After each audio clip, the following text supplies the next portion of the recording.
Europe 1 Soir. 19h, 21h, Pierre de Villeneuve. Toujours avec nous aux Altères du Figaro, avec Adrien Matou de Marianne et notre invité, le sénateur de l'Ardèche, président du groupe Les Républicains au Sénat, Mathieu Darnaud. On l'a vu, ce sont les chiffres du ministère de l'Intérieur parus il y a quelques jours, pour les chiffres 2025 des violences et de la délinquance en France, avec des facteurs aggravants pour les homicides, les tentatives d'homicide, l'agression d'une professeure hier à Sanary-sur-Mer, professeure d'éducation d'art plastique, qui est toujours dans un état très préoccupant, nous disait tout à l'heure notre correspondant Frédéric Michel, qui est sur place, avec du nouveau aussi, puisqu'on a appris que cet élève de 14 ans devait bénéficier d'un suivi socio-éducatif. Écoutez, le ministre de la Justice, Gérald Darmanin, il a pointé des failles dans le suivi de cet élève. Il était chez nos confrères d'RTL ce matin. On sait que cet enfant n'est pas connu des services de la justice. Il est suivi par le tribunal pour enfants suite à, manifestement, il serait victime dans son domaine familial. 4 mois pour avoir un rendez-vous avec la PJJ qui aurait dû avoir lieu le 5 février. 4 mois, c'est trop long, du fait de notre mauvaise organisation au ministère de la Justice avec les enfants victimes. Mais il est évident que quand il y a un signalement pour violence qui touche un enfant et que nous mettons 4 mois pour lui donner un rendez-vous, on pourrait être beaucoup plus efficace pour pouvoir entendre ce mineur et pouvoir éviter en effet qu'il reproduise des violences. Ça ne prémunit pas de tout, mais notre travail au service public de la justice, c'est d'être plus rapide. C'est ce que j'essaie de faire depuis un an au ministère de la Justice. Alors, Mathieu Darnaud, il y a deux choses. Il y a d'abord cette nouvelle agression dans un établissement scolaire. C'est un sujet en soi et il est extrêmement grave. Et puis, il y a le problème de l'insécurité en général. Et quand on pose la question aux Français, à l'approche d'ailleurs d'élections, là on va voir les municipales, mais on a les présidentielles dans pas très longtemps, les deux préoccupations des Français, c'est l'insécurité et le pouvoir d'achat. Alors d'abord, peut-être sur cette énième prof, puisqu'il y a eu d'autres cas à Antibes, dans le Haut-Rhin également. Là, c'est à nouveau une professeure qui est agressée parce que cet élève l'a dit aux enquêteurs, il avait la haine et il avait d'ailleurs une collection d'armes blanches dans sa chambre, visiblement.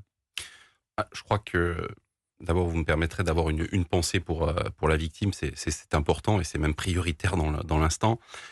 Redire que je crois que à l'évidence, la sécurité est devenue la priorité de nos concitoyens et pour des raisons tout à fait légitimes.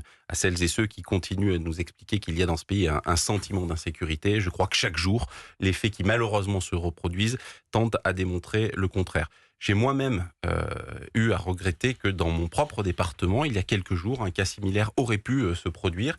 Et c'est grâce justement aux moyens, notamment aux moyens de vidéoprotection qui entouraient le collège, qu'on a pu éviter un drame. Donc c'est d'abord une affaire de moyens. Et moi, je veux redire clairement que la sécurité, c'est l'affaire de tous. Ça ne peut pas être que l'affaire de l'État. Ça doit être aussi, même si c'est avant tout l'affaire de l'État, l'affaire des collectivités, l'affaire, bien sûr, de la police nationale, des forces de sécurité, de la gendarmerie, mais aussi, et nous venons de voter cet après-midi un texte qui renforce les pouvoirs de la police municipale, qui peut être amené à intervenir autour de cet établissement scolaire. C'était le texte de Bruno Retailleau et de François-Noël Buffet.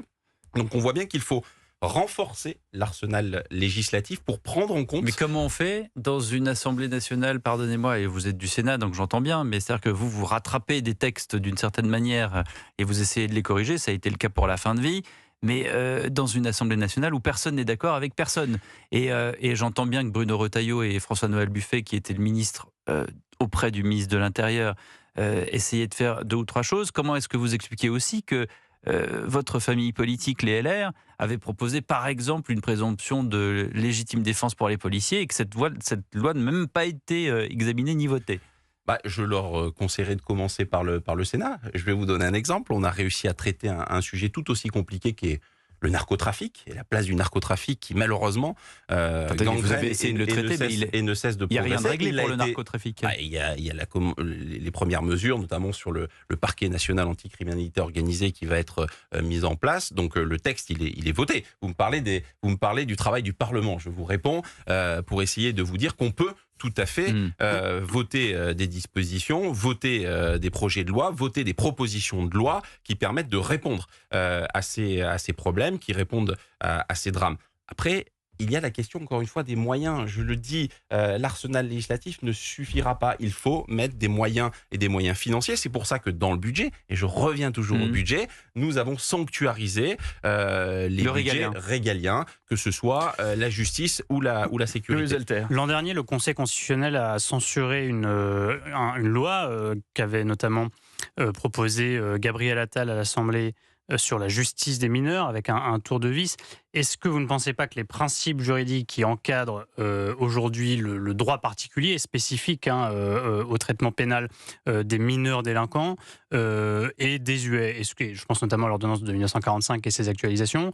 Est-ce que vous ne croyez pas que ces principes juridiques appliqués par le Conseil constitutionnel et les cours suprêmes empêchent de faire évoluer le droit qui s'applique aux mineurs comme ont évolué les dits mineurs, qu'il s'agisse des homicides et tentatives d'homicide qui ont explosé dans le cas des mineurs seulement ces dernières années, si on prend les 2 ou 3 dernières années, les autres mineurs qui sont utilisés par les narcotrafiquants comme tueurs à gages parfois.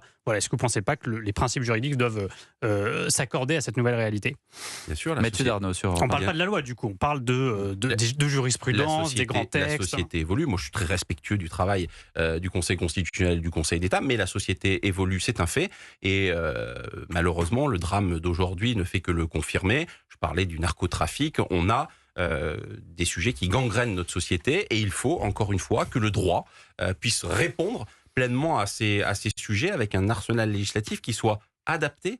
Mais encore une fois, je crois que ce serait une faute de penser que on réglera toute la question par l'évolution législative. Il faut vraiment que l'on mette des moyens et si vous me permettez, des moyens humains. Parce que rien n'est plus efficace que de pouvoir mettre des moyens humains. Je vais parler des polices municipales, et bien sûr, police, gendarmerie. Les moyens humains, on les a fait. Il y a eu les opérations Place Nette par Dupond-Moretti et Darmanin. Vous avez vu ce que ça a donné. C'est-à-dire que les narcotrafiquants reviennent. Et si ce n'est pas exactement au même carrefour, c'est 2 carrefours plus loin. Donc, si vous voulez, c'est le problème structurel qui n'est pas réglé. C'est pour ça qu'on a mis en place un parquet national anti-criminalité organisée. On verra. Parce qu'il faut aller taper aussi au portefeuille, au porte-monnaie. On verra ce que ça donne.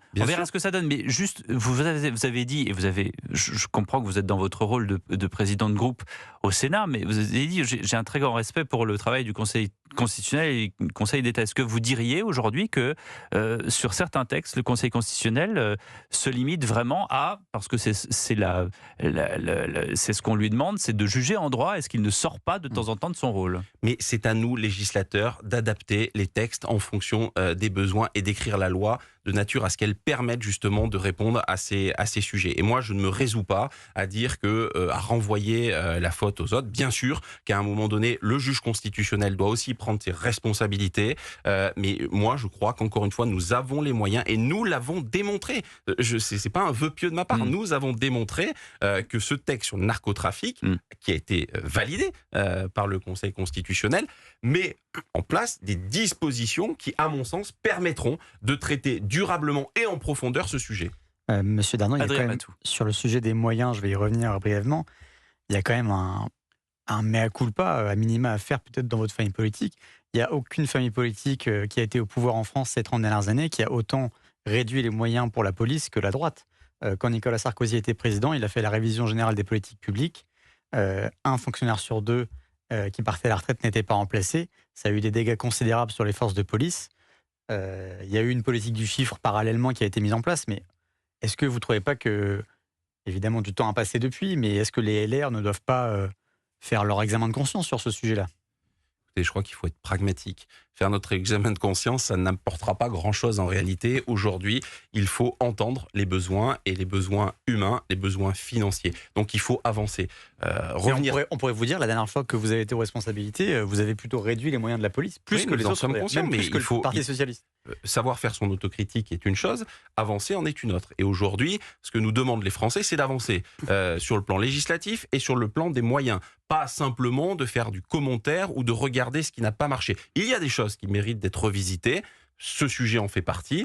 Et sur les sujets régaliens, à l'évidence, aujourd'hui, il faut plus de moyens en matière de force de sécurité, en matière judiciaire, parce que le drame qu'on a évoqué aujourd'hui montre qu'il y a eu une faille et que cette faille, elle tient aussi peut-être du manque de moyens humains au niveau de la PJJ. Et tout ça, ça doit être pris en compte. Parce que j'entends bien qu'il faut pas faire de commentaires, Mathieu Darnaud, mais il faut parfois aussi des explications. Et quand vous avez des électeurs, des LR, qui certes regardent le travail du Sénat, et notamment ce que vous avez fait, je l'ai déjà dit tout à l'heure, sur le texte sur la fin de vie. Mais quand ils voient que les LR de l'Assemblée nationale s'acoquinent, pour ne pas utiliser un autre mot, au bloc central pour faire voter un budget dont on sait qu'il n'est pas bon et qu'ils le regrettent, qu'une partie des LR et peut-être certains sénateurs se disent mais pourquoi diable ces députés LR ont voté ce budget ?